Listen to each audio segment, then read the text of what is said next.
નોકરી કરો છો, કંટાળી ગયા છો, કાંઈ નથી સમજાતું, રાત દિવસ વિચારો છો કયો ધંધો કરું, કાંઈ સૂચતું નથી, તો આજનો આ વિડીયો તમારા માટે રહેવાનો છે. આજે અમે વાત કરવાના છે ક્લાર્નિગો મશીનની, કે એક નાના એવા સેટઅપમાં એક નાના એવા રોકાણથી તમે આ બિઝનેસ ચાલુ કરી શકો. તો આજે અમે વાત કરવાના છે ક્લાર્નિગો મશીનની, કે એક એવું મશીન કે જે આ તમે લગાવીને અને રાત દિવસ તમે બિઝનેસ કરી શકો. તમારો આ બિઝનેસ છે એ 365 દિવસ ચાલુ રહેવાનો છે. આ એક જ મશીનમાં તમારી તમામ સમસ્યાનું સમાધાન છે.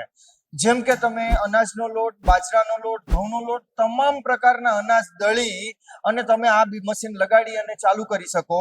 તમે એક જ મશીનમાં તમે મસાલાઓ, એક જ મશીનમાં તમે હળદર, મરચું, ધાણા જીરું, કોઈ પણ તમામ મસાલાઓ અને તમામ અનાજો આ તમે લગાડીને ચાલુ કરી શકો છો બિઝનેસ. આ અમારો જે બિઝનેસ છે, અમે જે મશીન બનાવીએ, અમારી પાસે નંબર ઓફ વાઇડ રેન્જ છે. આ ટાઈપના અમે 5 કિલોથી લઈને 50 કિલો સુધીના અમે અલગ અલગ મશીનો બનાવીએ. અમારી જે ટેકનોલોજી છે એ 3 ચેમ્બર અને સાયક્લોન સિસ્ટમ વાળી ટેકનોલોજી છે, કે જેથી અગર તમારે મશીન આ બિઝનેસ ચાલુ કરો તો નાના એવા સેટઅપમાં તમારે કોઈ ડસ્ટિંગ નથી થતું, તમારે નાના રોકાણથી તમે આ બિઝનેસ ચાલુ કરી શકો છો. આવો જ અગર બિઝનેસ તમારે કોઈને ચાલુ કરવો છે, તમને કાંઈ સમજાતું નથી, તો આજે ક્લાર્નિગોનો સંપર્ક કરો. અમે તમારી સાથે છે, અમે તમને સમજાવશું કે તમારે કયો બિઝનેસ ચાલુ કરવો જોઈએ.